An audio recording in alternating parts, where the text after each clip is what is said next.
বাংলাদেশের জনগণ আসলে জাতীয় নির্বাচনে ভোট দেয় with a mindset of local election. সাধারণ মানুষ ওই হ্যাডাম আলা ক্যান্ডিডেটটাকেই পছন্দ করে। বিএনপি জামাত এক পক্ষ ট্রেজারি বেঞ্চে, এক পক্ষ অপোজিশনে। এইটা একটু আপনি যদি হাইপোথেটিক্যালি ইমাজিন করেন কেমন হতে পারে?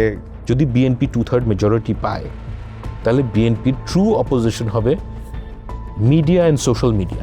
জামায়াতে ইসলামীর পার্লামেন্টারি পলিটিক্সে তাদের একটা স্ট্রং অপোজিশন হওয়ার ক্ষমতা আছে। আমি মনে করি যে যেটা অ্যাকচুয়াল অপোজিশন হবে বিএনপির জন্য সেটা হচ্ছে সাধারণ মানুষ। জামায়াতে ইসলামের কিন্তু কোনো প্রস্তুতি নাই বিরোধী দল কিংবা সরকারে যাওয়ার। What do you expect from new parliament? That they would be serious and committed to rules. এই দেশের মানুষের কোটি কোটি সমস্যা, এই সমস্যার সমাধান করার জন্য পলিটিশিয়ানদের আন্তরিক হতে হবে। হ্যালো এভরিওয়ান, টিবিএস এর নতুন আয়োজন কেমন সংসদ চাই এই অনুষ্ঠানে আপনাদের সবাইকে স্বাগতম। আজ আমাদের সাথে প্রথম দিনেই অতিথি হিসেবে উপস্থিত আছেন লেখক ও রাজনৈতিক বিশ্লেষক ফাহাম আব্দুস সালাম। ফাহাম আব্দুস সালাম, আপনাকে আমাদের স্টুডিওতে স্বাগতম। আপনাকে ধন্যবাদ। আপনি কেমন আছেন? আমি ভালো। আমি কোনো ভূমিকা ভনিতা না করে সরাসরি আপনার কাছে চলে আসলাম এবং অবভিয়াসলি কেমন সংসদ চাই মানেই হলো আসলে নির্বাচন কেন্দ্রিক রাজনীতি। সামনের দিনে সংসদ যেটা গঠিত হতে যাচ্ছে সেটা কেমন হবে সেটার উপর ডিপেন্ড করছে বাংলাদেশের গভর্নেন্স সিস্টেম কেমন হবে, আগামী দিনে সরকার কেমন হবে, এসবগুলো নিয়ে আসলে আমরা আলোচনা করব। তো প্রথমেই আসলে আমরা একটু আলোচনায় যেতে চাই যেটা হলো নির্বাচন কেন্দ্রিক রাজনীতি নিয়ে। নির্বাচনটা যেমন হবে, যেমনটা বলছিলাম, সংসদও তেমনই হবে। তাহলে এখন পর্যন্ত নির্বাচনী মাঠে যে প্রার্থীগুলো দেখা যাচ্ছে, আপনি দেখেছেন প্রার্থিতা যাচাই বাছাই শেষে একটা স্টেজে আমরা চলে এসেছি। 20 তারিখের ভিতরে প্রার্থিতা প্রত্যাহারের লাস্ট ডে চলে যাওয়ার পরে ফাইনাল ক্যান্ডিডেট সবাই হয়ে যাবে। সোফার এখন পর্যন্ত যারা প্রার্থী হচ্ছেন এবং যে পরিবেশ বিরাজ করছে সব কিছু মিলিয়ে নির্বাচনটা কেমন হতে যাচ্ছে? দেখেন, নির্বাচন আমার কাছে মনে হয় ভালোই হবে। নির্বাচন হবে এবং নির্বাচনে বাংলাদেশের নির্বাচন যেরকম হয় সেই স্ট্যান্ডার্ডই হবে। যদি কম্পেয়ার করেন অস্ট্রেলিয়ার সাথে কিংবা ইংল্যান্ডের সাথে, না অত ভালো হবে না, কিন্তু বাই অ্যান্ড লার্জ বাংলাদেশের নির্বাচন একটা ভালোই হবে। কিন্তু আমার কাছে মনে হয় যে এটার চাইতেও বড় একটা প্রশ্ন আছে, এটার চাইতে বড় একটা গুরুত্বপূর্ণ প্রশ্ন আছে। সেটা হচ্ছে কি, বাংলাদেশে একটা অদ্ভুত সমস্যা তৈরি হয়েছে গত 25-30 বছরে। সেই সমস্যাটা হচ্ছে এরকম যে regardless of the political parties, আপনি বিএনপি হন, জামায়াতে ইসলামী হন, আওয়ামী লীগ হন, এনসিপি হন, আপনার নির্বাচন জিততে এক সেট অফ পিপল লাগে, আর গভর্নমেন্ট ফর্ম করতে এবং গভর্নমেন্ট রান করতে আপনার আরেক সেট অফ পিপল লাগে। Now, in a parliamentary democracy, these two groups should not be mutually exclusive. কিন্তু বাংলাদেশে যে ঘটনাটা ঘটেছে সেটা হচ্ছে এই দুই group of people actually exclusive হয়ে গেছে। এটার একটা বড় সমস্যা তৈরি করেছে, অর্থাৎ এবং এই সমস্যার যেই কারণ সেটা বাংলাদেশের জনগণ। পলিটিক্যাল পার্টির দায়ভার আছে অবশ্যই, কিন্তু বাংলাদেশের জনগণের যে মাইন্ডসেট সেটাও খুবই গুরুত্বপূর্ণ জিনিস। কারণ বাংলাদেশের জনগণ আসলে জাতীয় নির্বাচনে ভোট দেয় with a mindset of local election. অর্থাৎ কে আমার বাসার সামনে রাস্তা বানাবে, কে অ্যাপেন্ডিক্স ফাটলে ঢাকায় নিয়ে যাবে, এই ধরনের ইস্যুর উপর বেস করে কার হ্যাডাম আছে, কে লোকালি পাওয়ারফুল, এটার উপর বেস করে তারা জাতীয় নির্বাচনের ভোট দেয়। না, এই ক্ষেত্রে যে সমস্যাটা তৈরি হয়েছে সেটা হচ্ছে কি যে আপনি যখন যেই পার্টি গভর্নমেন্ট ফর্ম করুক তাদেরকে দেশ চালানোর জন্য, অর্থাৎ গভর্ন করার জন্য যেই মন্ত্রী মিনিস্টার হবে, এটা চুজ করা খুব ডিফিকাল্ট হয়ে যাবে। এবং এই সমস্যা সহসা এটার কোনো আমি সমাধান দেখি না, আনলেস বাংলাদেশের ভোটাররা ডিসাইড করে যে আমরা অ্যাকচুয়ালি সেই ক্যান্ডিডেটকেই ভোট দিব যারা কম্পিটেন্ট।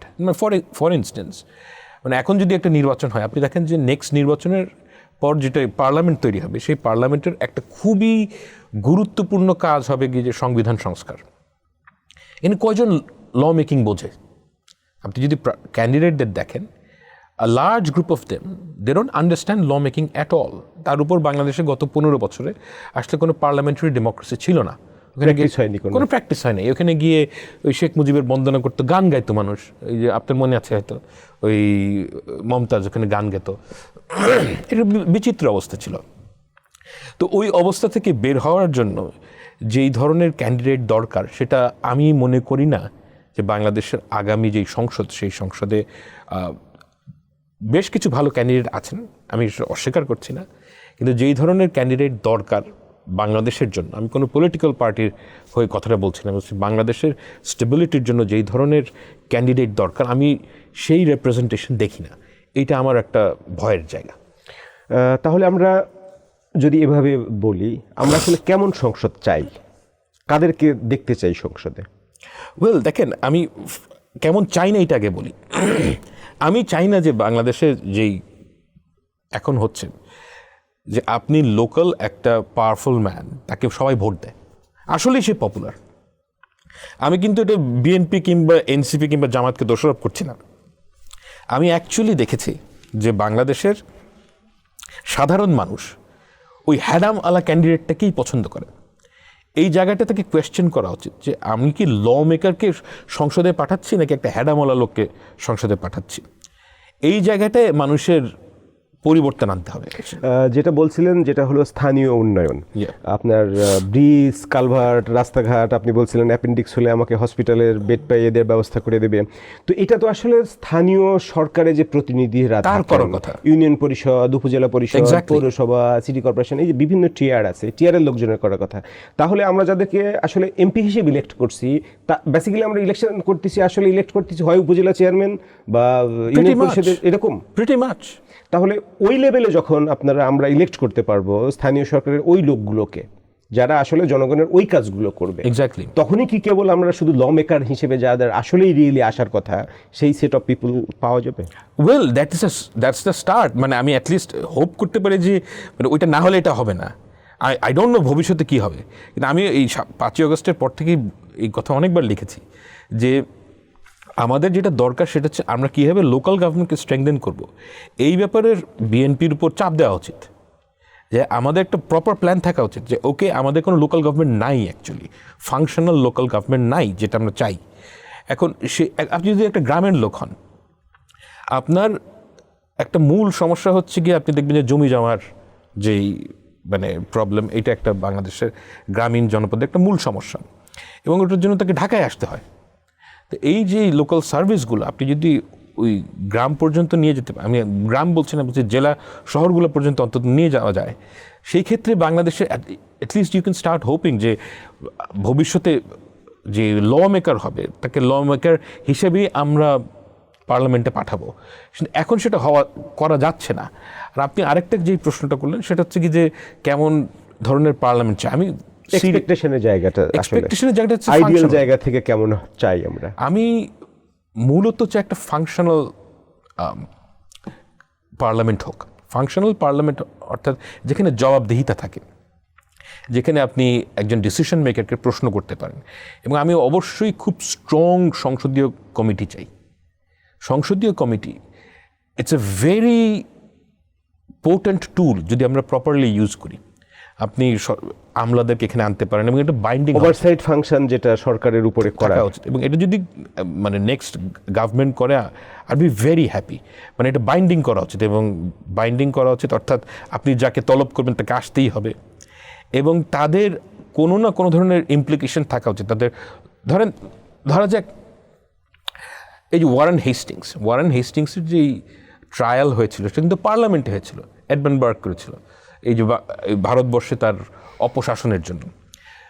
তো পার্লামেন্ট তো অনেক ধরনের ফাংশন অ্যাকচুয়ালি করতে পারে, এবং আমার কাছে মনে হয় যে আমাদের যে সংসদীয় কমিটির ওই ক্ষমতাটা থাকা উচিত যে মানে from law point of view binding ক্ষমতাটা থাকা উচিত। অর্থাৎ তারা রেকমেন্ডেশন করলে, তারা যদি কাউকে পানিশ করে কিংবা রেকমেন্ডেশন করে, সেটার একটা মানে এক্সিকিউটিভ মানতে বাধ্য থাকবে এরকম, ইয়েস, এই ধরনের থাকা উচিত। তাই আমি মনে করি, কারণ তা না হলে জবাবদিহিতার জায়গাটা মানে it doesn't make any sense. আপনি একজনকে ডাকলেন, সে ইচ্ছে হলে আসলো, ইচ্ছে হলে আসলো না। তাহলে এই সংসদটা আমরা কার্যকর করার জন্য আমাদের সামনে অনেক চ্যালেঞ্জ আছে। নতুন সংসদ যেটা গঠিত হতে যাচ্ছে, সেইটার চ্যালেঞ্জগুলো কতটা অ্যাড্রেস করতে পারবো সময় বলে দিবে। আপাতত এখন পর্যন্ত কিন্তু ওইটাকে ফাংশনাল করা, নিটিগ্রিটি যেগুলো, কমিটি সিস্টেমকে কিভাবে আরও বেশি ফাংশনাল করা যায়, কমিটি সিস্টেমকে ফাংশনাল করতে হলে তো কমিটির সেক্রেটারিয়েট লাগবে, স্টাফ লাগবে, একজন চেয়ারম্যান একটা মন্ত্রণালয়, একটা কমিটি একটা মন্ত্রণালয় ওভারসি করবে, মন্ত্রণালয় আপনার 20,000, 30,000, 40,000 কোটি টাকা সারা বছরে ব্যয় করছে, তো এটার ওভারসাইট ফাংশনে তার তো ওই লজিস্টিকও লাগবে। Yes. তো সেই জায়গাগুলো আমরা অ্যাড্রেস, এখন পর্যন্ত কোনো আলোচনায় আমি শুনিনি যে এইগুলো অ্যাড্রেস করা হচ্ছে, কিন্তু আমরা আপার চেম্বার নিয়ে যতটা আলোচনা হয়, Yes. এই যে লোয়ার চেম্বার এখন এক্সিস্টিং যেটা, সেটাকে কিভাবে ফাংশনাল করা যায় সেই আলোচনা কিন্তু কোথাও দেখছে না। হ্যাঁ, কারণ আপার চেম্বারে তো সবাই বাংলাদেশের যে এলিট ক্লাস তারা তাকায় আছে যে আমি ওখানে যেতে চাই। এই কারণে সবাই এই ব্যাপারে কিন্তু সবাই খুব মানে একাট্টা হয়ে আছে যে আপার চেম্বার দরকার। আপার চেম্বার বেসিকলি আপার চেম্বারের নিডটা কোথায়? সেটা হচ্ছে গিয়ে আমরা মূলত একটা জিনিস চাই, সেটা হচ্ছে গিয়ে যে আমাদের যে সংবিধান সংস্কার করা, অর্থাৎ সংবিধানের যে সংশোধনী আনা, সংশোধনী যেন এটাকে আমরা ডিফিকাল্ট করতে চাই। কারণ 2/3 মেজরিটি পেয়ে গেলে কেউ যাতে চাইলেই এটা করতে না পারে। অ্যান্ড এই স্পিরিটটার সাথে আমি একমত যে সরকারের বাংলাদেশের প্রেক্ষাপটে যখন একটা পলিটিক্যাল পার্টি 2/3 মেজরিটি পায়, তারা যাতে ইচ্ছা মতন, মানে আপনি যদি খুব খেয়াল করে দেখেন যে বাংলাদেশের বড় বড় পলিটিক্যাল ক্যাচালগুলো কিন্তু সব এই কারণেই হয়েছে, যে তত্ত্বাবধায়ক সরকার আনা, তত্ত্বাবধায়ক সরকার ডিসলভ করে দেওয়া, এই কারণগুলোতেই কিন্তু বাংলাদেশের মূল যে পলিটিক্যাল ক্যাচালগুলো হয়েছে। এবং এই গাছটাকে টাফ করা উচিত, and I agree with it. সেটা সংবিধান সংশোধন করে একটা ওয়ে আপনি বলতে পারেন রিজিট করে দিলেন, কিন্তু আমাদের নির্বাচন ব্যবস্থাই যদি ত্রুটিপূর্ণ না হয়, শুধু সংবিধান আপনি ঠিক করে দিলেন যেটা কেয়ারটেকার আন্ডারে হবে, কিন্তু বাকি আরও যে আছে সেইটা যদি ফেয়ার প্লে না হয়, তাহলে কি সংবিধান সংশোধন করে ঠিক করে দিলাম আর প্রবলেম? না, আমি প্রবলেম তো অনেক। না, আমি সংবিধান সংস্কারের এবং সংবিধান মানে সংশোধনীর এত বড় ফ্যান না। কারণ হচ্ছে কি, আমি প্রথম থেকেই বলছি যে আমি এই বাংলাদেশে গত 1 বছরে আমি যেটা দেখলাম, সবাই সংবিধানকে বেদবাক্য মনে করে। সংবিধান সংস্কার করা দরকার, এটা আমি মানি, কিন্তু এইটা আমাদের ক্রাক্স অফ দ্য ম্যাটার না। কারণ হচ্ছে গিয়ে সংবিধান আপনি যাই লিখেন, ওইটার স্পিরিটটা আপনি ফাংশন করছেন কি করছেন না, এইটা তো ভাইয়া লিখে মানে এনশিওর করা সম্ভব না। ওই জায়গার থেকে অনেক বড় বিষয় হচ্ছে কি আপনি কি প্র্যাকটিস করেন। প্র্যাকটিস করাটা হচ্ছে কি মোস্ট ইম্পর্টেন্ট থিং না। ওই পয়েন্ট অফ ভিউ থেকে আমি একটা জিনিস বলতে চাই যে আমাদের যেই জায়গাটা দরকার সবচেয়ে বেশি, সেটা হচ্ছে গিয়ে নির্বাচনী ব্যবস্থাটা, এন্টায়ার নির্বাচনী ব্যবস্থাটা যেন ফ্রি অ্যান্ড ফেয়ার হয়। এই একটা জায়গায় যদি আমরা ভেরি রিজিড থাকতে পারি যে এই জায়গাটায় প্রবলেম ক্রিয়েট করা যাবে না, এই জায়গাটা একটা নিরপেক্ষ ব্যবস্থা রাখতে হবে, আমি মনে করি যে এই ঘটনাটার আফটার ইফেক্ট হিসেবে অনেক সমস্যার সমাধান হবে। কারণ যে কোনো পলিটিক্যাল পার্টি সে যদি জানে যে তার ক্ষমতায় যাওয়ার একমাত্র রাস্তা হচ্ছে গিয়ে জনগণের সাপোর্ট, সে অনেক কাজ করবে না। যে আওয়ামী লীগের সুবিধাটা কী ছিল, আওয়ামী লীগ জানতো যে তাকে নির্বাচনে জিততে হবে না ক্ষমতায় থাকার জন্য, সেজন্য তারা লুটপাট করছে। কিন্তু আপনার যদি এটা জানা থাকে যে আমাকে নির্বাচনে জিততে হবে মাস্ট, তাহলে সে ওই লেভেলের চুরি চামারি হয়তো হবে ছোটোখাটো কিছু, কিন্তু লুটপাট করতে পারবে না। তাহলে আগে নির্বাচন কেন্দ্রিক যে রাজনৈতিক সংস্কৃতি গড়ে উঠছে, সেটা চেঞ্জ আসলে আমাদের আস্তে আস্তে আরও অনেক দিকে চেঞ্জ আসার সম্ভাবনা আছে। নির্বাচন নিয়ে যেমনটা কথা হচ্ছিল, এই নির্বাচনে যে প্রার্থী হয়েছে, আমি আপনাকে একটা ডেটা বলি, সেখানে বলা হচ্ছে 2568 জন প্রার্থী যাচাই বাছাইয়ে টিকছে, এর ভিতরে 109 জন মাত্র নারী প্রার্থী, যেটা কিনা টোটাল প্রার্থীর 4.24%। আবার এদের ভিতরে 72 জনকে মনোনীত করেছে দল, বাকিরা স্বতন্ত্র। অর্ধেক পপুলেশন নারী, অর্ধেক ভোটার নারী, কিন্তু ক্যান্ডিডেট দেওয়ার ক্ষেত্রে আপনি দেখছেন 4.24%। আপনাকে আরও একটু ডেটা যদি বলি, বড় ইসলামিক দল যেগুলো আছে, জামাত ইসলামী বলেন বা ইসলামী আন্দোলন বলেন, এরকম দল আছে আপনার 20টা বা 25টা দল যাদের কোনো নারী প্রার্থীই নাই। 30টা দলের কোনো নারী প্রার্থী নাই। তাহলে আগামী সংসদ যে গঠিত হতে যাচ্ছে, এই নির্বাচনটা আপনি বলছেন ভালো নির্বাচন হবে, সেই সংসদটা কেমন হবে? মানে এটা বাংলাদেশের একটা খুব ট্রাবলিং জায়গা এই সেন্সে যে আপনি যেটা বলছেন যে বাংলাদেশে 50% নারী, কিন্তু পলিটিক্সে এটা রেপ্রেজেন্টেশন নাই, and I agree with that. এখন ইসলামী দলগুলো যে নারী প্রার্থী নাই, আর অন্য দলগুলোর যে নারী প্রার্থী নাই, দুইটা কিন্তু পুরাপুরি একই ঘটনা না। কারণ আমি যেটা দেখেছি যে ইসলামী দলের মধ্যে একটা ইসলামী দল বলবো না, কিন্তু ইসলামিস্ট যারা, তাদের মধ্যে এই মেয়েদেরকে রাজনীতিতে জায়গা করে না দেওয়ার জন্য একটা মাইন্ডসেট আছে। এই মাইন্ডসেটটা কিন্তু বিএনপি কিংবা বড় যেটা পলিটিক্যাল পার্টি, বিএনপি কিংবা আওয়ামী লীগের কথাও যদি আগে চিন্তা করে দেখি, যে সরাসরি মেয়েদেরকে জায়গা করে দিব না, এরকম কোনো বিধিবিধান নাই এবং মেন্টালিটিও নাই। তবে একটা সমস্যা আছে, এটা আমি মনে করি যে বাংলাদেশের মেয়েরা কিন্তু পলিটিক্সে আগ্রহী না। এটা আপনারা যে কোনো দর্শক আপনারা প্রমাণ করতে পারবেন। কীরকম? আপনি যে কোনো বাংলাদেশের যারা পলিটিক্যাল কমেন্টেটর, তাদের ফেসবুকে কিংবা লেখালেখিতে আপনি গিয়ে দেখবেন যে পলিটিক্স নিয়ে আগ্রহী মেয়ের সংখ্যা খুবই কম। এবং এটা আমি প্রথম টের পাই ওই 2013 সালে। 2013 সালে যখন টালমাটাল দিন, যখন আমি অনেক লেখালেখি করতাম, মানে বিভিন্ন সময় অনেক জায়গায় দেখেছি যে আমার পাঠক বিভিন্ন জায়গায় আপ টু 96% হচ্ছে ছেলে। এবং আপনারা যে কোনো, আমি কনফিডেন্ট যে বাংলাদেশে যারা পলিটিক্যাল কমেন্ট্রি করে তারা প্রত্যেকে এটার সাথে একমত হবেন, যে তারা যদি গিয়ে দেখেন যে মেয়েরা কিন্তু রাজনীতির ব্যাপারে আগ্রহী না। আপনি আওয়ামী লীগ বিএনপির কথা বলছিলেন। আওয়ামী লীগ বিএনপির চেয়ারপারসন বা আওয়ামী লীগের সভাপতি বা সভানেত্রী কোনো একজন নারী হতে পারবে না, এরকম তাদের গঠনতন্ত্রের কোনো বিধান নাই। যে কারণে খালেদা জিয়া 4 দশক বেশি সময় ধরে বিএনপি চেয়ারপারসন ছিলেন। শেখ হাসিনা এখনও আছেনই, যদিও তার পার্টির কার্যক্রম ব্যান্ড, উনি দেশে নেই। ধর্মভিত্তিক কোনো দলের নারী কখনো চিফ হয়েছে এরকম রেকর্ড বাংলাদেশে আছে বা ভবিষ্যতে কেউ হবে না? কেন এটা আসলে? বাংলাদেশের মানুষ, বাংলাদেশের ছেলেরা প্রবলভাবে অ্যান্টি উম্যান, এটা হচ্ছে আমার অভিজ্ঞতা বলে। মানে ধর্মভিত্তিক দলগুলোতে সমস্যা কি? ধর্মভিত্তিক দলগুলোতে সমস্যাটা আছে, মানে সাধারণ মানুষের মধ্যেই এই সমস্যাটা আছে যে বাংলাদেশের ছেলেরা জেনারেলি বেশ অ্যান্টি ওমেন। এবং প্রবলেম হচ্ছে যে ধর্মভিত্তিক দলগুলোকে এই যে মানসিকতা, এটা নার্চার করে। অন্যরা কেউ নার্চার করে না, কিন্তু ওখানে নার্চার করার একটা কি বলবো, একটা পাটাতন আছে, যেখানে এটাকে স্ট্রাকচারালি এটাকে তারা কি, মানে হাইপোথেটিক্যালি যদি ধরি, যে আগামী ফেব্রুয়ারির নির্বাচনে ধরেন আপনার নারী ক্যান্ডিডেট যারা দিয়েছে, বিএনপি সহ জাতীয় পার্টি আরও কিছু আছে মিলে নারী ক্যান্ডিডেট আছে, বাট যে ব্লকে উইমেন কোনো ক্যান্ডিডেট নেই, 0, তারা ইলেকশনে ল্যান্ডস্লাইড পেলো, সুইপ করলো, তাহলে ওই পার্লামেন্টের কেমন পার্লামেন্ট গঠিত? দ্যাটস ফাইন, কারণ আমার কাছে লেজিটিমেসি হচ্ছে বাংলাদেশের মানুষ যাকে ভোট দেবে, দ্যাট ইজ ফাইন।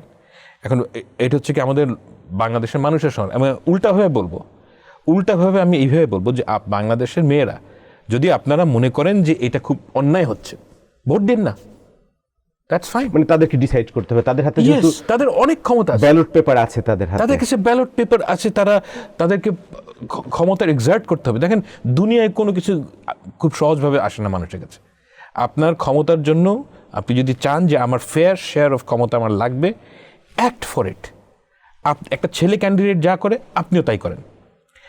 আমি একদম অ্যাবসলিউটলি ক্লিয়ার অ্যাবাউট ইট। আপনি যদি একটা ক্রিটিক্যাল মাসে যেতে পারেন, আপনি যদি পলিটিক্সে ইনভলভড হন, বাংলাদেশের যে কোনো political party would listen to this. এখন তারা কেন না শোনার ভান করে? কারণ মেয়েরা কোনো চায়ও না, যায়ও না, তাই তাদের কোনো আলাদা কোনো প্রেশার নেই। কিন্তু এই যে সর্বশেষ অভ্যুত্থানের সময়, জুলাই অভ্যুত্থানের সময় নারীদের পার্টিসিপেশন কিন্তু অনেক সক্রিয় ছিল এবং সম্মুখভাগে ছিল, অনেক সময় ঢাল হিসেবে তারা কাজ করেছে, তাদেরকে সামনে রেখে ছেলেরা প্রোটেকশন হিসেবে ইউজ করেছে। কিন্তু তারপরে তারা ডাকসু ইলেকশন থেকে যেমন বলা হলো যে অনেক সাইবার বুলিং এটা সেটার শিকার হয়ে অনেকেই কিন্তু আসলে পিছিয়ে গেছেন। তাহলে রাষ্ট্রের দায়িত্ব ছিল, রাষ্ট্র এখানে ফেল করলো না তাদের সেই প্রোটেকশনটা দিতে। Yes, the state has a duty to care. Yes, যেটা স্টেটের ডিউটি টু কেয়ার, সেটা হচ্ছে গিয়ে স্টেটের ডিউটি হচ্ছে কি আপনি একটা মেয়েকে চলাফেরা করার জন্য স্বাধীনতার ব্যাপারে আপনি এনশিওর করবেন যে সে তার ইচ্ছা মতন যে কোনো কাজ যেন করতে পারে, তার জন্য কোনো প্রতিবন্ধকতা না আসে, সেই ব্যাপারে হচ্ছে কি স্টেটের ডিউটি কেয়ার। স্টেটের আমি মনে করি না কোনো ডিউটি কেয়ার আছে যে তাকে রাজনীতিতে আনার না জন্য। সেটা বলছি না, বাট আপনার তার প্ল্যাটফর্মটা তৈরি করে। এখানে গভর্নমেন্ট, এই আমাদের কারেন্ট গভর্নমেন্ট ব্যর্থ হয়েছে। বুলিং এর শিকার হচ্ছে। অ্যাবসলিউটলি। মেয়েদের, আপনি যে কোনো মেয়েদের ফেসবুকে আমি দেখেছি যাচ্ছে তাই ভাষায় গালাগালি করে, বিশেষ করে আলবটর বাহিনী। এবং এটা আমার কাছে খুবই মানে দুর্বিষহ মনে হয়। বাংলাদেশে যদি আমি একটা মেয়ে হতাম, যে পাবলিক স্ফেয়ারে পার্টিসিপেট করার যে cost, it is extremely high. সে কোনো কথা বললেই গালিগালাজ, এবং তাকে বডি শেমিং করবে, তাকে কারো কারো ক্ষেত্রে স্লাট শেমিং করবে। এই জিনিসগুলো তো ঠিক না। এই কাজ যদি আপনি কন্টিনিউয়াসলি করতে থাকেন, আপনি তো তাকে পার্টিসিপেট করার সুযোগ করে দিচ্ছেন না। এবং এই জায়গায় গভর্নমেন্ট ফেল, মানে বাংলাদেশের সরকার এবং বিশেষ করে বাংলাদেশের সমাজ ভীষণভাবে ফেল করেছে। এই ব্যাপারে আমার কোনো মানে সন্দেহ নাই। কিন্তু এর পরের স্টেপটা কিন্তু মেয়েদের নিজেদের স্টেপ। আপনি যদি পার্লামেন্টের ইলেক্টেড হতে চান, আপনাকে কষ্ট করতে হবে, আপনাকে এলাকায় যেতে হবে। একটা ছেলে ক্যান্ডিডেট যা করে আপনাকে ঠিক তাই করতে হবে। আবার এই নির্বাচনের সময় যেহেতু তারা, আমরা বলছি 50% voter, they can be deciding factor. Oh yes, মানে আপনার হাতে ক্ষমতা আছে, আপনি ক্ষমতা এক্সার্ট করেন। মানে don't listen to BNP or Jamaat or any political party. আপনার যেই পলিটিক্যাল এজেন্সি আছে, সেই এজেন্সির ব্যবহার আপনাকেই করতে হবে। তো মেয়েরা সেই ব্যবহার করে না কেন? আমরা একটু এই সর্বশেষ যে রাজনৈতিক মেরুকরণের ঘটনা ঘটেছে সেটা নিয়ে একটু আপনার অবজারভেশন জানতে চাইবো। তাহলে ইলেকশনটা আসলে দুইটা ব্লকেই তো কম্পিটিশনের জন্য প্রস্তুত হয়ে যাচ্ছে, দুইটা অ্যালায়েন্স। এনসিপির সর্বশেষ জামাতের সাথে যোগদান, এলডিপিও জয়েন করেছে। আবার এদিকে আরেকটা ডেভেলপমেন্ট যেটা আছে, যে জাতীয় পার্টি, জিএম কাদের নেতৃত্বাধীন যে জাতীয় পার্টি, এই গত এক বছরের বেশি সময় ধরে নানাবিধ প্রেশারের ভিতরে তারা ছিল। তাদেরকে ব্যান করার দাবি পর্যন্ত উঠছে। সরকার, নির্বাচন কমিশনে যত ধরনের সংলাপ হয়েছে সংস্কার সংক্রান্ত, কোথাও তাদেরকে ইনভাইট করা হয়নি। সর্বশেষ তারা এই নির্বাচনে অংশগ্রহণ করতে পেরেছে এবং 200-র বেশি আসনের প্রার্থিতাও দিয়েছে। তো এটা একটা ডেভেলপমেন্ট। জামাতের সাথে এনসিপি এলডিপি জয়েনিং একটা ডেভেলপমেন্ট। আবার একটা আলোচনাও আসছে, যেটা হলো যে জাতীয় পার্টি আগ্রহী বিএনপির সাথে কিছু আসনে যদি সিট সমঝোতা। না, সিট সমঝোতা বিএনপি করবে না।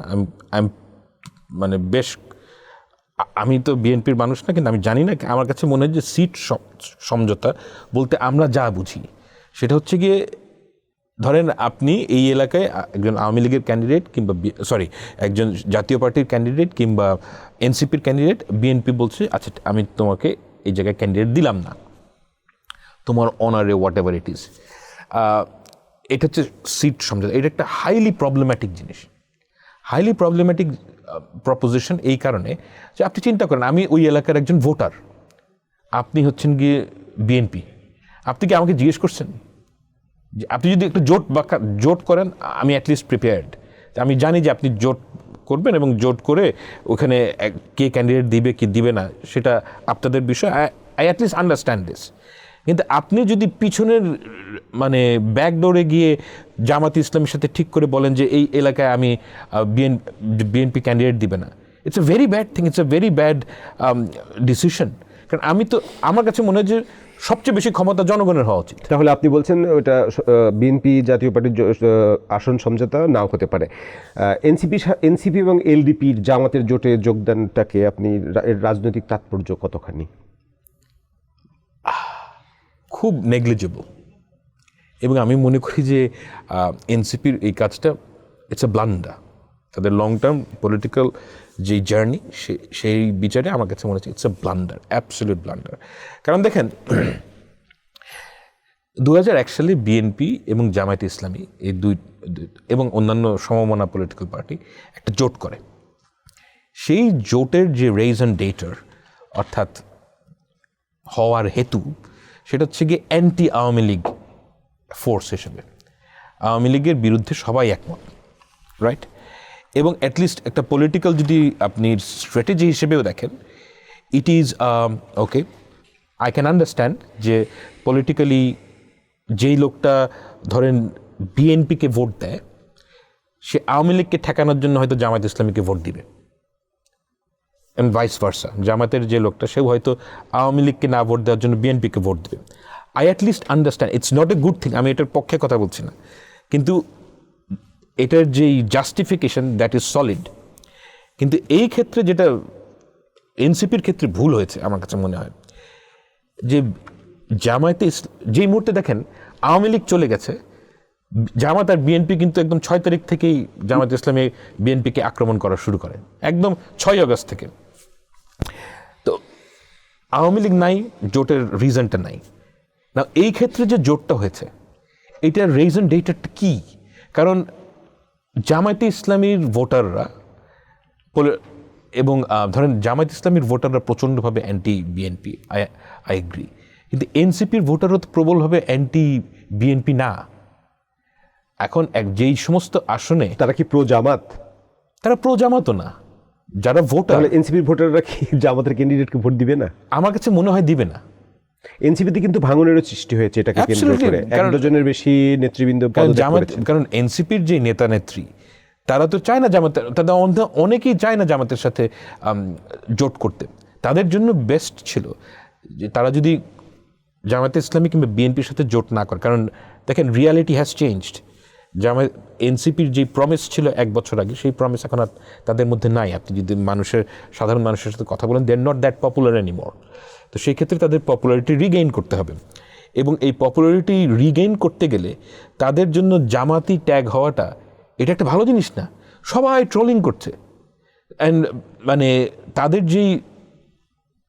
যে ব্র্যান্ড ইমেজ সেটা হচ্ছে গিয়ে ইয়াং পিপলের ব্র্যান্ড ইমেজ, এবং ইয়াং পিপলের ব্র্যান্ড ইমেজ হচ্ছে গিয়ে তরুণ প্রজন্মকে রিপ্রেজেন্ট করেন বলে বলা হতো তারা। ইয়েস, এবং জেনজিদের নেতৃত্বে গঠিত বাংলাদেশের প্রথম পলিটিক্যাল পার্টিও কিন্তু তারা। এক্স্যাক্টলি। কিন্তু আমার কাছে মনে হয় না যে জেনজির মধ্যেই এনসিপির এখন আর সেই ক্রেডিবিলিটি আছে। আমি জেনজির সাথে মানে জেনজির অনেক মানুষের সাথে কথা বলেই দেখেছি যে তারা এনসিপিকে নট নেসেসারিলি তাদের যেই পলিটিক্যাল অ্যাসপিরেশনের আউটলেট মনে করে না। তারা প্রবলভাবে ডিসহার্টেন্ড। এবং আপনার সাথে আগেও যেটা কথা হচ্ছিল যে এই শো এর আগে আপনি বলছিলেন যে জেনজির ছেলেমেয়েরা ভীষণভাবে দুঃখ পেয়েছে, এবং আমার নিজের অভিজ্ঞতাও তাই, যে তারা ভীষণভাবে আশাহত হয়েছে। এবং এই আশাহত হওয়াটা আমি এটাকে নেগেটিভ অর্থে দিচ্ছি না, আমি বলছি তাদের একটা লং পলিটিক্যাল জার্নি আছে। একটা বাংলাদেশের মতন দেশে একটা নতুন পলিটিক্যাল পার্টি তৈরি করা কঠিন কাজ, এবং এই কঠিন কাজটা তারা যদি চালিয়ে যেতে চায় তাদেরকে পজিটিভলি তাদের চিন্তা করতে হবে যে আমরা কীভাবে যেই আশাহত হয়েছে তাদেরকে আশা দেয়া যায়, কীভাবে তাদেরকে রিগ্রুপ করা যায়, এবং কীভাবে সংগঠিত হয়ে তরুণদের মুখপাত্র হওয়া। এটা করার জন্য আমি মনে করি তাদের জামায়াতে ইসলামীর সাথে অ্যালাইন করাটা was not a wise decision. এটা বিএনপির জন্য কতটুকু চ্যালেঞ্জিং বা কতটুকু আপনার সুবিধা দিবে? আমার তো মনে হয় বিএনপিকে সুবিধা দিবে এই জোট, মানে চ্যালেঞ্জ না বিএনপির জন্য। না, প্রতিপক্ষ শক্তিশালী হয়ে গেল এমন কিছু মনে হয় না? প্রতিপক্ষ শক্তিশালী হতো যদি ভোটাররা একত্র হতো। কারণ যেদিন এনসিপি এবং এলডিপি জামাত জোটে জয়েন করলো, তার ওই দিন বা তার পরের দিনেই জামাতের একজন সিনিয়র নেতা বলেছিলেন যে এখন বিএনপি একা হয়ে গেল। জামাত ইসলামের লোকের অনেক কথাই বলতে পারে। আচ্ছা, আমরা আবার আমার সংসদীয় রাজনীতিতে ফিরে আসি, সংসদে চলে আসি। আমরা সংসদ ছেড়ে রাস্তায় চলে এসেছিলাম। এই যে আমাদের রাজনীতি সংসদ থেকে রাস্তায় চলে আসে, পার্লামেন্টকে বলা হয় টেম্পল অফ ডেমোক্রেসি, এবং আমাদের পলিটিশিয়ানরাও তাদের বক্তৃতা বিবৃতিতে কিন্তু বলেন সংসদ সকল কর্মকাণ্ডের কেন্দ্রবিন্দু। সেটা কোনোদিন ব্যাখ্যা করে বলেন না, আমাদের ভোটাররাও কোনোদিন আসলে জানতে চায় নাই যেটা হলো সকল কর্মকাণ্ডের কেন্দ্রবিন্দু মানে কি। এই যে আমরা প্রথমে আলোচনা করছিলাম ল মেকিং থেকে শুরু করে ওভারসাইট ফাংশন, যেমন সংসদের আপনার অ্যাপ্রুভাল কর্তৃত্ব ছাড়া আপনি ট্যাক্স ইম্পোজ করতে পারছেন না, আপনাকে বাজেট পাস করে নিতে হচ্ছে পার্লামেন্টের কাছে। বলা হয়ে থাকে যে no taxation without representation, authority belongs to the আসলে পার্লামেন্ট, যেখানে পিপলস রিপ্রেজেন্টেটিভ।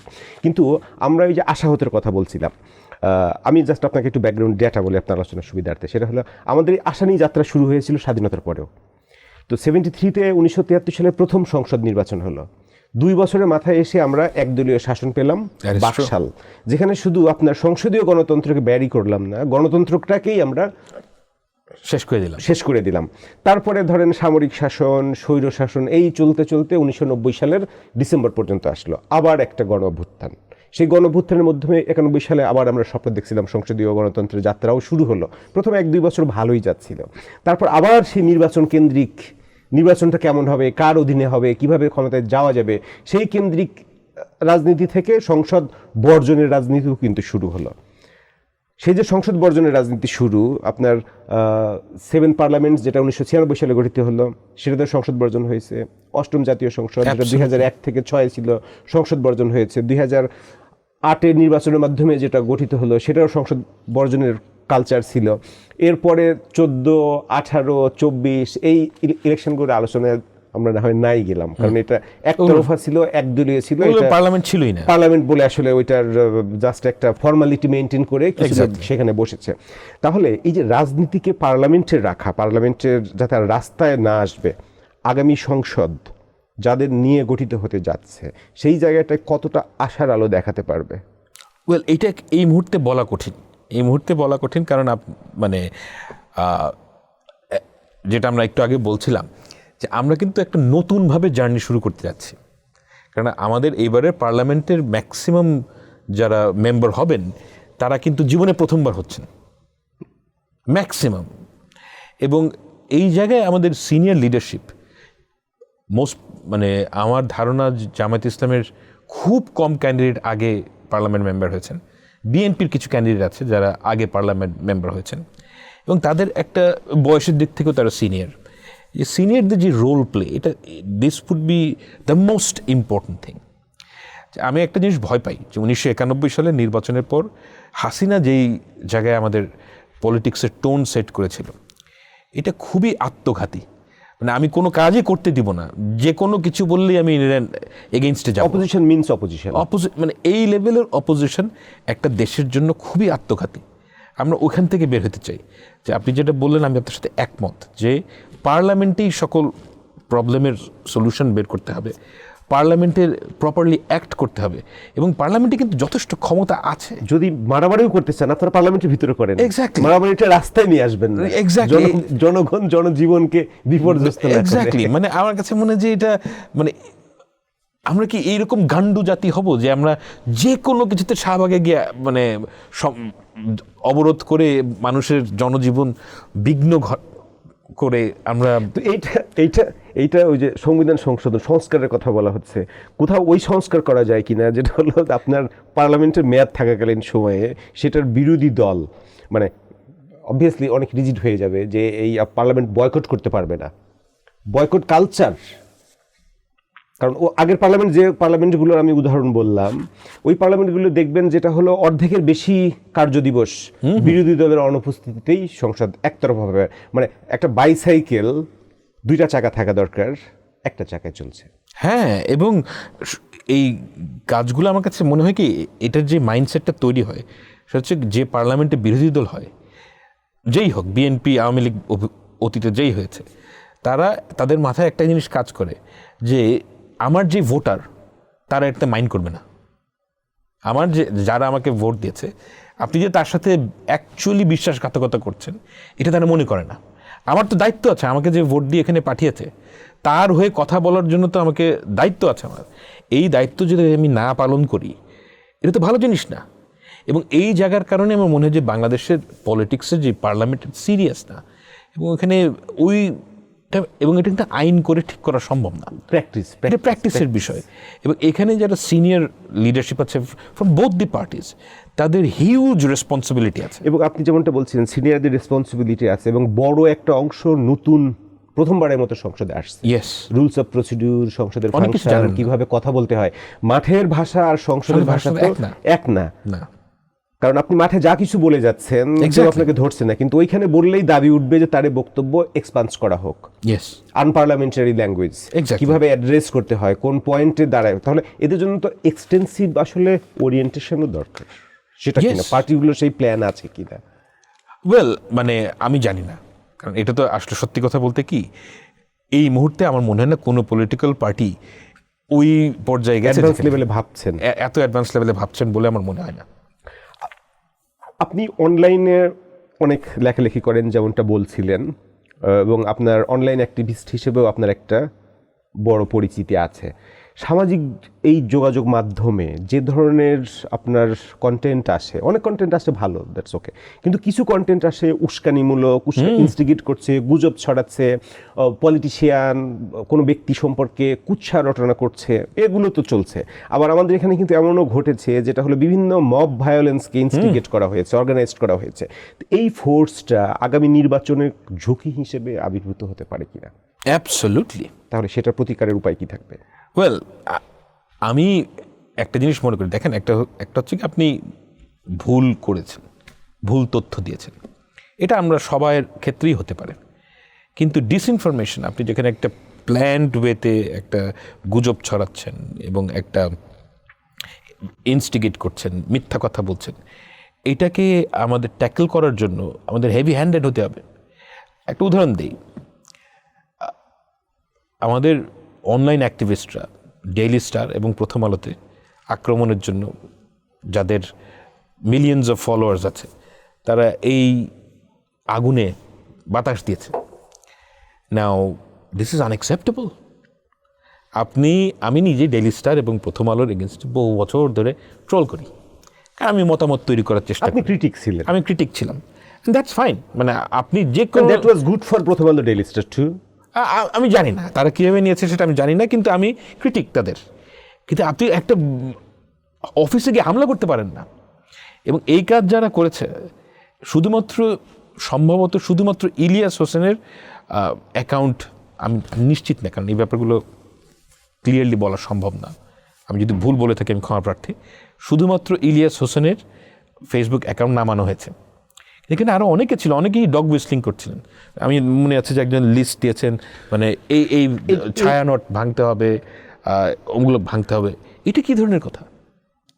এবং এই জায়গায় আপনাকে আমি আগামী সরকারের কাছে আশা করব যে এই যে মব তৈরি করা, অ্যাবসলিউটলি হেভি হ্যান্ডেডলি এটা বন্ধ করা উচিত। আগামী সরকার পর্যন্ত যেতে পারলে আমরা সেটা এক্সপেক্ট করতে পারবো, কিন্তু আমার প্রশ্ন হচ্ছে আগামী নির্বাচনে এইটার কি পরিমাণে রিস্ক ক্রিয়েট করতে পারে এবং সেইটা মোকাবেলা করার মতো ক্যাপাসিটি, অ্যাবিলিটি বা ইন্টেনশন এখন যে অ্যাডমিনিস্ট্রেশন আছে সরকারের, আমার কাছে মনে হয় নাই তাদের ট্যাকল করার, তারা বোঝেও না।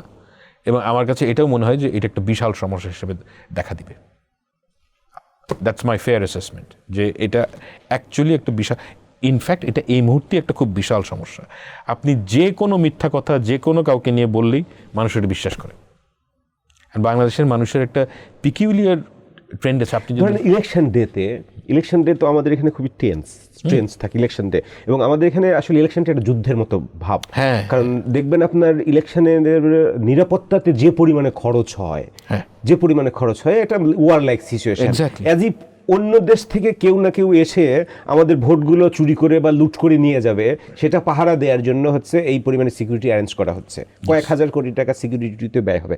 তো এই টেন্স সিচুয়েশনে ধরেন আপনার যখন ভোট কাউন্টিং শুরু হচ্ছে, সন্ধ্যার পর থেকে যখন ভোট কাউন্টিংয়ে যাচ্ছে, তখন যদি কাউকে কেউ বিজয়ী ঘোষণা করে, আবার কেউ বিজয়ী হতে যাচ্ছে, সেটা ফলাফল ম্যানিপুলেশনের উপর, এই যে আপনার অনলাইন ইনফ্লুয়েন্সার যাদের কথা বলছিলেন, ওই রিস্কটা কী মাত্রায় যেতে পারে, সেটার এক্সট্রা প্রিপারেশন আমাদের নেওয়া হচ্ছে কি না?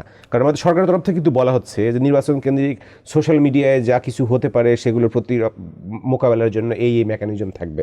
আপনি দেখেছেন সেই মেকানিজমগুলো there is only one mechanism হবে কিনা? there is only one mechanism. আপনি যদি ইন্টেনশনালি কোনো অ্যাকাউন্ট থেকে ডিসইনফরমেশন এবং মিসইনফরমেশন দেখেন, both YouTube and Facebook, you take down the account, simple as that.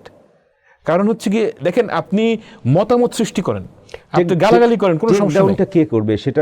গভর্নমেন্টকে করতে হবে। ফেসবুক, ইউটিউব কর্তৃপক্ষের দিকে আমরা তাকিয়ে থাকবো, অ্যাপ্লাই করব, নাকি আমাদের এখানেও কোনো অথরিটি আছে যে we can do something? Yes, government তো করতেই পারে।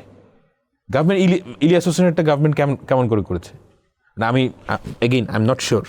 বাংলাদেশে একটা প্রচলিত মত হচ্ছে কি যে ইলিয়াস হোসেনের অ্যাকাউন্ট বাংলাদেশ সরকারের অনুরোধে নামানো হয়েছে। I am not sure, again আমি জানি না।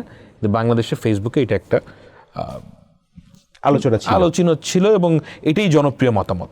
সেক্ষেত্রে আমি বলছি যে ওটা যদি পারে, অন্যদের ক্ষেত্রেও পারা উচিত।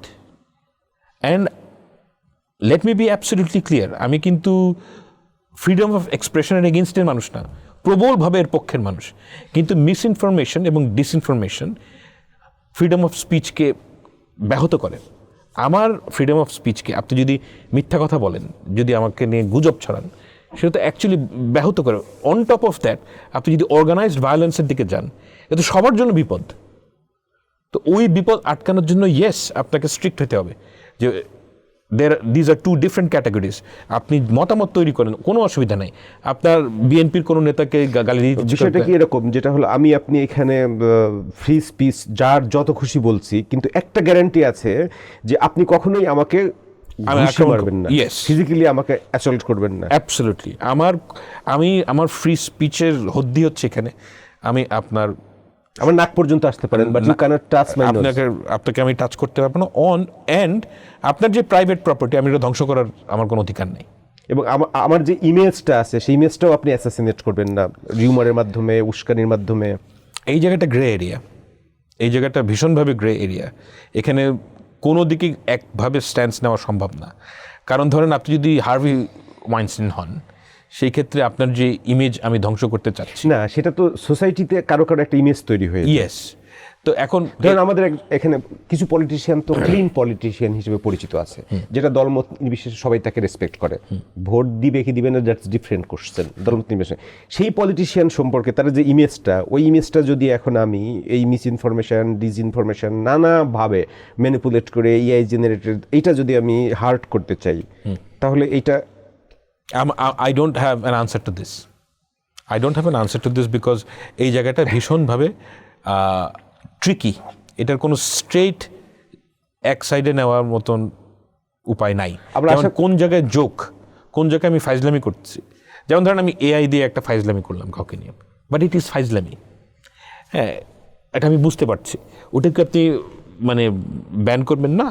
সো এই জায়গাটা ভেরি কমপ্লিকেটেড। কিন্তু যেটা কমপ্লিকেটেড না, সেটা হচ্ছে যে ফিজিক্যাল অ্যাসল্ট, আপনার প্রাইভেট প্রপার্টির ধ্বংসের আহ্বান জানানো, এগুলো করা যাবে না। তাহলে আগামী সংসদে আবার আমরা একটু ফিরে আসি। হাইপোথেটিক্যালি যদি একটু আলোচনা করি, জাস্ট হাইপোথেটিক্যালি, আমরা আপাতত দৃষ্টিতে এখন পর্যন্ত মনে হচ্ছে যে বিএনপি নেতৃত্বাধীন একটা জোট আছে, জামাত ইসলামের নেতৃত্বাধীন একটা জোট আছে। ইলেকশনের আউটকাম যেটা হবে, এই ইলেকশন একজনকে রুলিং পার্টি হিসেবে প্রডিউস করবে, একজনকে অপোজিশন হিসেবে প্রডিউস করবে। কেমন সিচুয়েশন হয় যদি আপনার ধরেন জামাত ইসলামী ট্রেজারি বেঞ্চে, বিএনপি অপোজিশনে, বিএনপি ট্রেজারি বেঞ্চে, জামাত ইসলামী অপোজিশনে, ট্রেজারি বেঞ্চে মিনস তার সরকার। কেমন সংসদ, কেমন বাংলাদেশের দিকে যাত্রা? আমি একটা জিনিস মনে করি ভাই, সেটা হচ্ছে কি যে মানুষের জিনিসটাকে ভুল বুঝে। খুবই আপনি যদি আউটসাইডার হিসেবে চিন্তা করেন, যে জামায়াত ইসলামের কিন্তু কোনো প্রস্তুতি নাই বিরোধী দল কিংবা সরকারে যাওয়ার, তেমন কিন্তু কোনো প্রস্তুতি নাই। মানে এই ব্যাপারটাকে আমি একবার আগেও একটা টক শোতে বলেছি, সবাই চিল্লাচিল্লি করে, কিন্তু কেউ এই উত্তরটা দেন না যে জামায়াত ইসলামীর ফাইন্যান্স মিনিস্টার কে হবে। তারা বলে যে সারা দুনিয়ায় অনেক লোক আছে, এবং অনেকেই খুব বেশ স্টুপিড দেখলাম যে অনেকেই মনে করে যে তারা একটা ইসলামী ব্যাংক বানিয়েছে, তাহলে তারা মন্ত্রণালয় চালাতে পারবে না, মানে ফাইন্যান্সিয়াল ইনস্টিটিউশন বানাচ্ছে। মানে they don't understand a simple fact যে আপনি যখন ব্যাংক বানান, ব্যাংকের লক্ষ্য হচ্ছে গিয়ে প্রফিট, টাকা বানানো।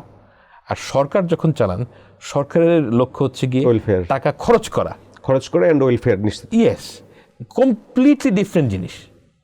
এবং আপনি একজন ব্যাংকারকে আপনি পাবলিক সার্ভিসে আনেন, সে ফাংশন করতে পারবে না। কিন্তু বলা হয়ে থাকে তো, যেটা হলো এখন পর্যন্ত যে জামাত ইসলামী একমাত্র ওয়েল অর্গানাইজড এবং ডিসিপ্লিন দল। ডিসিপ্লিন করবেন কি? আপনি বয় স্কাউট খুবই ডিসিপ্লিন। আপনি যেমন দেখেন, যেটা এই নির্বাচনে বিএনপির রেবেল ক্যান্ডিডেট আছে, বিদ্রোহী ক্যান্ডিডেট আছে, বিভিন্ন জায়গায় মারামারি হয়েছে বিএনপির, কিন্তু জামাত ইসলামীর কোনো বিদ্রোহী ক্যান্ডিডেট নাই, কোথাও কোনো মারামারি নেই নিজেদের দলগুলোর ভিতরে।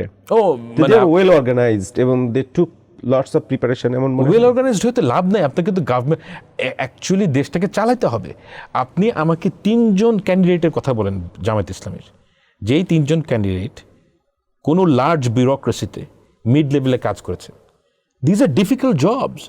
আপনি মন্ত্রণালয় চালানো কোনো ইজি কাজ না। এখন এই কাজগুলো কিন্তু অভিজ্ঞতা লাগবে।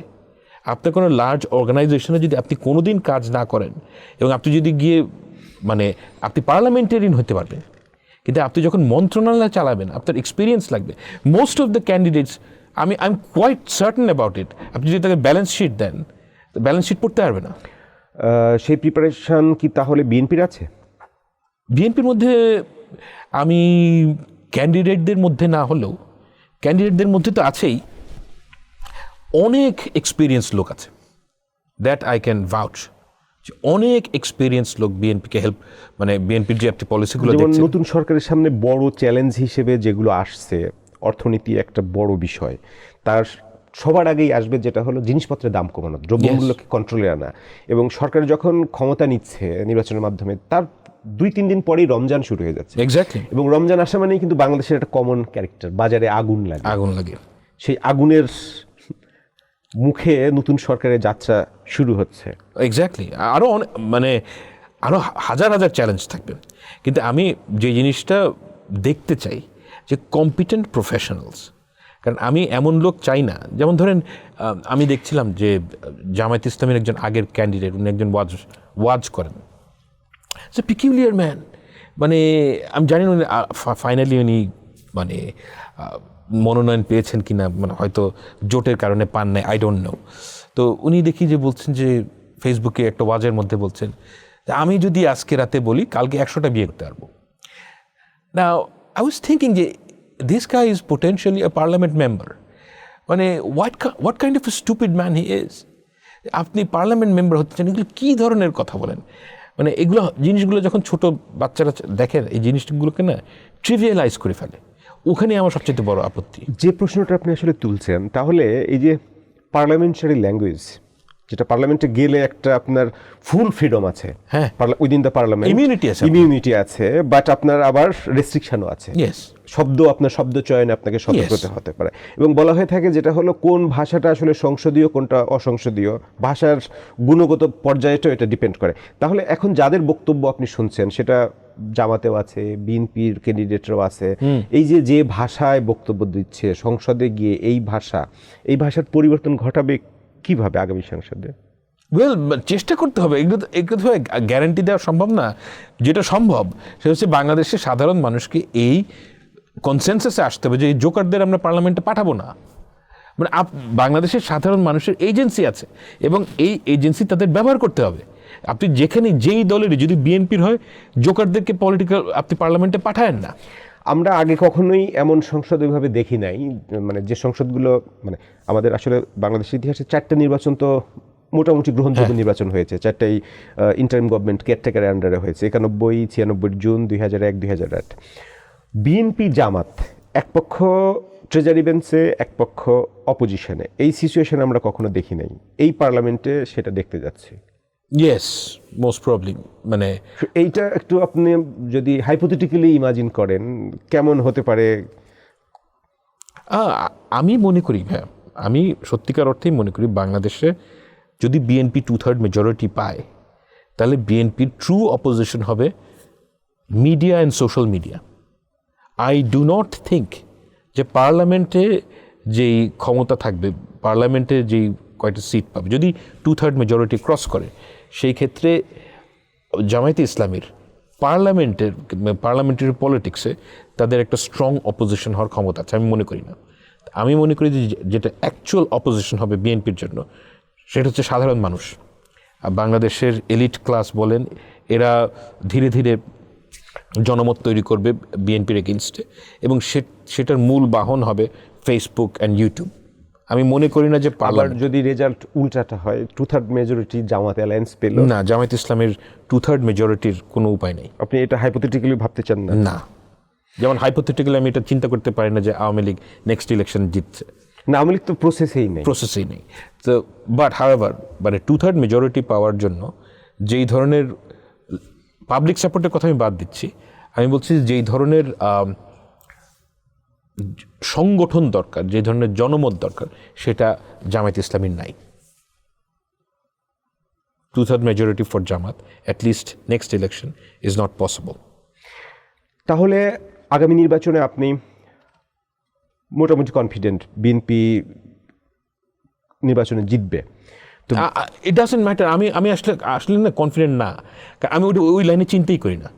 আমার চিন্তা একটা জায়গায়, বাংলাদেশের সাধারণ মানুষ ভোট দিক, ফ্রি অ্যান্ড ফেয়ার ইলেকশনে সে ভোট দিক, এবং ভোট দিয়ে সে তার যে পছন্দের ক্যান্ডিডেট তাকে পার্লামেন্টে পাঠাক। এইখানেই আমার আশা, এতটুকুই আমার আশা। কারণ হচ্ছে কি, আমি এই একই কাজ করে গেছি গত 13-14 বছর ধরে। বিএনপি ক্ষমতায় জিতলে যেটা বলা হচ্ছে তারেক রহমান প্রধানমন্ত্রী হবে, জি, এবং এটাই তার কিন্তু প্রথম নির্বাচন। এক্স্যাক্টলি। খালেদা জিয়ারও যেমন 91-এ প্রথম নির্বাচন ছিল, প্রথম Yes. নির্বাচনেই প্রাইম মিনিস্টার হয়েছেন। ইয়েস। বিএনপি জিতলে তারেক রহমান প্রাইম মিনিস্টার হলে এটা তার প্রথম নির্বাচন। তার সামনে মেজর চ্যালেঞ্জ এখন থেকে কি কি আছে? কর্মসংস্থান। সরকার গঠনের পরে একটা চ্যাপ্টার এবং ইলেকশন পর্যন্ত একটা চ্যাপ্টার। আমি মনে করি, মানে পলিটিক্যাল কন্টেনশনে আমি যাচ্ছি না, আমি বলছি যে ওনার অ্যাজ সরকার গঠন করলে ওনার যেই মেজর চ্যালেঞ্জ হবে সেটা হচ্ছে গিয়ে, প্রথম হচ্ছে কর্মসংস্থান। বাংলাদেশে প্রচুর বেকার মানুষ, এদের এত বেকার থাকলে আপনি কোনো পলিসি ইমপ্লিমেন্ট করতে পারবেন না। তো এই জায়গাটা সবচেয়ে বড় ব্যাপার। দ্বিতীয় জায়গা হচ্ছে গিয়ে ধ্বংসপ্রাপ্ত ল অ্যান্ড অর্ডার সিচুয়েশন, এটাকে রিবিল্ড করা কঠিন কাজ। এবং থার্ড একটা ব্যাপার হচ্ছে যে বাংলাদেশের যে বিউরোক্রেসি, সেই বিউরোক্রেসি গত 16 বছর আওয়ামী লীগ এমনভাবে ধ্বংস করেছে কমপ্লিটলি। এবং ইউনূস সাহেব যে কথাটা বলেছিলেন এটা সত্যি কথা, যে একটা যুদ্ধে ধ্বংসপ্রাপ্ত দেশের বিল্ডিংগুলো পড়ে যায়, আমাদের বিল্ডিংগুলো আছে কিন্তু আদারওয়াইজ এটা একটা ধ্বংসপ্রাপ্ত দেশ। And he was right. ওই জায়গা থেকে রিবিল্ড করতে গেলে প্রচুর চ্যালেঞ্জ আসবে, এবং এটার একটা প্রথম সমস্যা হবে বিএনপি যদি গভর্নমেন্ট ফর্ম করে, যে বিউরোক্রেসির মধ্যে যেই কনফার্মড আওয়ামী যারা, এদেরকে আপনি রাখবেন নাকি এদেরকে বের করবেন? It's a very difficult question, এবং আমি জানি না উনি কী করবেন। জামাত সরকার গঠন করলে তাদের আমির doctor Shafiqur Rahman prime minister হবেন, তার সামনে চ্যালেঞ্জ কি? একই চ্যালেঞ্জ? তার সামনে হিউজ চ্যালেঞ্জ। মানে জামায়াত ইসলামী যদি, বাংলাদেশের আরবান এলিট ক্লাস ইজ প্রবলভাবে অ্যান্টি জামাত। তো মানে জামায়াত ইসলাম যদি সরকার গঠন করে, সেই ক্ষেত্রে তাদের সমস্যা হবে যে আরবান লিটারেটি ক্লাস এরা প্রবলভাবে অ্যান্টি জামাত। বাংলাদেশের বিউরোক্রেসির মধ্যে আমি দেখেছি যে একটা বিশাল গ্রুপ আছে যারা ভীষণভাবে অ্যান্টি জামাত। তো এই অ্যান্টি ফোর্সকে সাথে নিয়ে দেখেন, আপনি যখন চ্যালেঞ্জার হবেন, এই জিনিসটা কিন্তু খুব গুরুত্বপূর্ণ। আপনি যখন পার্লামেন্টারি পলিটিক্সে চ্যালেঞ্জার হবেন টু দ্য এস্টাবলিশড ফোর্স, তখন একটা থাম রুল হচ্ছে গিয়ে কোনো পার্টি যেন আপনাকে প্রবলভাবে এগেনস্ট পার্টি না হয়। অর্থাৎ ধরেন আমি এনসিপি এবং আমি চ্যালেঞ্জার হতে চাই, অর্থাৎ স্ট্যাবলিশড যেই ফোর্সগুলো আছে বিএনপি, জামায়াত, আওয়ামী লীগ, এই 3 ফোর্স কেউ যেন আমার অ্যান্টি না হয়। কেন? কারণ হচ্ছে আমার লক্ষ্য হচ্ছে গিয়ে এই 3 পার্টির থেকে যারা স্ট্যাবলিশড ভোটার তাদেরকে অ্যাট্রাক্ট করা। এখন আমি যদি আইডিওলজিক্যাল গ্রাউন্ডে এনসিপি হয়ে যদি জামায়াত ইসলামী, বিএনপি এবং আওয়ামী লীগ কোনো না কোনোভাবে যদি সবাই আমাকে শত্রু মনে করে, মানে টলারেট করতে না পারে, তাহলে আমাকে ভোটটা দিবে কে? না, পার্লামেন্টারি ডেমোক্রেসির এটা একটা মূল ব্যাপার, যে আপনি যদি চ্যালেঞ্জার হন, ইয়েস আপনার একটা ফোর্স থাকবে, আপনার একটা সাপোর্ট গ্রুপ থাকবে, কিন্তু অন্য সাপোর্ট গ্রুপগুলো যেন আপনার মানে কমিটেড এগেইনস্ট পার্টি না হয়, অর্থাৎ তারা যেন সাইড চেঞ্জ করতে পারে। যে চ্যালেঞ্জগুলোর কথা বলছিলেন, জি, যে আপনার ব্যুরোক্রেসি সব কিছুই আসলে ল অ্যান্ড অর্ডার থেকে শুরু করে এভরিথিং, আমাদের কোনো ইনস্টিটিউশনই আসলে ফাংশনাল করছে না, but we need institution. Exactly. Institution, political ইনস্টিটিউশনগুলোর যেমন ডেমোক্রেটাইজেশন দরকার, ইকোনমিক ইনস্টিটিউশনগুলোরও ডেমোক্রেটাইজেশন দরকার। আমরা ইকোনমিক সেক্টর নিয়ে খুব বেশি আলোচনায় যাই নাই। তো সব কিছুর নেতৃত্বে তো আসলে আগামী সংসদকেই দিতে হবে। ইয়েস। তাহলে বাংলাদেশের আগামী দিনগুলোর ভবিষ্যৎ আগামী সংসদই ডিটারমাইন করবে, বা কেমন যাত্রা হবে সেটাও এখান থেকেই শুরু হবে। আমাদের প্রসেসের মধ্যে কমিট করতে হবে। এছাড়া there is no magic pill to this. আপনাকে প্রসেসের মধ্যে কমিট করতে হবে এবং প্রসেস মানতে আমাদের হবে। যে হাই এক্সপেকটেশন আছে সেই এক্সপেকটেশনের উপরে নেক্সট পার্লামেন্ট কতটা ডেলিভার করতে পারবে? হ্যাঁ, এইগুলো সমস্যাজনক। মানে আমি 5ই আগস্টের পর আমার কাছে মনে হচ্ছে যে অনেক মানুষ, মানে আমিও অপটিমিস্ট, অন্যরাও অপটিমিস্ট। তো অন্যদের আশা ছিল চাঁদে, আমার আশা ছিল এইখানে। সো আমি অতটা ডিসহার্টেন্ড হইনি। রিয়েলিস্টিক ছিলেন আপনি। আমি মানে যেই অবস্থা আওয়ামী লীগ করে দিয়ে গেছে, এখান থেকে ভাই কেউ যদি মনে করে যে আগামী 5 বছর 10 বছরে ঠিক হয়ে যাবে, হি ইজ এ ফুল। মানে অনেকেই ব্যাপারটা বুঝে না যে আওয়ামী লীগের যে রট, আওয়ামী লীগ আমলের, এটা কতটা সিভিয়ার। তো এখান থেকে বের হওয়ার জন্য সবচেয়ে গুরুত্বপূর্ণ বিষয় হচ্ছে গিয়ে যে জামায়াতে ইসলামী, এনসিপি, বিএনপি, এই 3টা মেজর পলিটিক্যাল পার্টির মধ্যে একটা কমিটমেন্ট থাকতে হবে যে ভাই আমরা রাজনীতি করছি, দ্যাট ইজ ফাইন। আমরা ওই একজন আরেকজনকে আটকানোর জন্য যে রাজনীতি, ওই রাজনীতি করব না। ফর অ্যাটলিস্ট 5 ইয়ার্স 10 ইয়ার্স আমরা সবাই মিলে এই দেশটাকে লাইনে উঠানোর চেষ্টা করি। এবং তারা যদি এই লাইনে উঠানোর ব্যাপারে একমত থাকে, প্রত্যেকটা পলিটিক্যাল অ্যাক্টর বাংলাদেশে, দে উড বি ইমেন্সলি মানে রিওয়ার্ডেড। সেই প্ল্যাটফর্মটা দরকার। প্ল্যাটফর্মটাই কি আগামী সংসদ হতে পারে? ইয়েস, পার্লামেন্ট হতে পারে, সংসদের বাইরেও। বাইরে হতেই পারে, বাট পার্লামেন্ট অফকোর্স কেন্দ্রিক সবকিছু হওয়া উচিত। ইয়েস। আপনার কাছে লাস্ট কোশ্চেন এবং খুব ব্রিফলি জানতে চাইব, নতুন সংসদের কাছে আপনার এক্সপেকটেশনের জায়গাটা কি? What do you expect from new parliament? that they would be serious and committed to rules. এটা ছাড়া কোনোভাবে আমরা বের হতে পারবো না। দেখেন, এই ম্যাভেরিক কাজকর্মতে আমি বিশ্বাস করি না। যেটা এই যে আমি বলতে চাই না ব্যক্তিগত নাম টেনে, এই যে 7 সিস্টার আলাদা করে দেবে, এগুলো এই ধরনের কথাবার্তা, এই ধরনের রেটোরিকের পলিটিক্স আমার কাছে খুবই বিরক্তিকর লাগে। এই দেশের মানুষের কোটি কোটি সমস্যা, এই সমস্যার সমাধান করার জন্য পলিটিশিয়ানদের আন্তরিক হতে হবে যে ইয়েস, আমরা কোটি কোটি সমস্যার সমাধান করতে পারবো না, কিন্তু we must try, we must commit. এবং সেই জায়গাটায় যদি পলিটিশিয়ানরা, অল পার্টিজ যদি সিরিয়াস হয় এবং তারা যদি এই মানে কথামালার ফুলঝুরি না ছড়িয়ে যদি সিরিয়াসলি জনগণের সমস্যার সমাধান করতে চায়, I can bet with my life যে প্রত্যেকটা political actor in the course of time, next 5 years to 10 years, hugely rewarded হবে। সবাই, not only BNP, Jamaat Islami, NCP. কিন্তু এটা তো ধৈর্য নেই বাংলাদেশের মানুষের কাজ হচ্ছে গিয়ে সারাক্ষণ ঝগড়া করা। এই ঝগড়ার টেন্ডেন্সি থেকে বের হয়ে হেল্প করেন। বিএনপি যদি সরকার গঠন করে, তাকে হেল্প করেন, আপনিও রিওয়ার্ডেড হবেন, দেশের মানুষও রিওয়ার্ডেড হবে। যদি জামায়াত ইসলামী সরকার গঠন করে, তাদেরকে হেল্প করেন। আমি জামায়াত ইসলামী, আমাদের দেশের মানুষের কোটি কোটি সমস্যা, এই সমস্যার সমাধান করতে গেলে বিভিন্ন সেক্টরের লোককে এক জায়গায় আনতে হবে।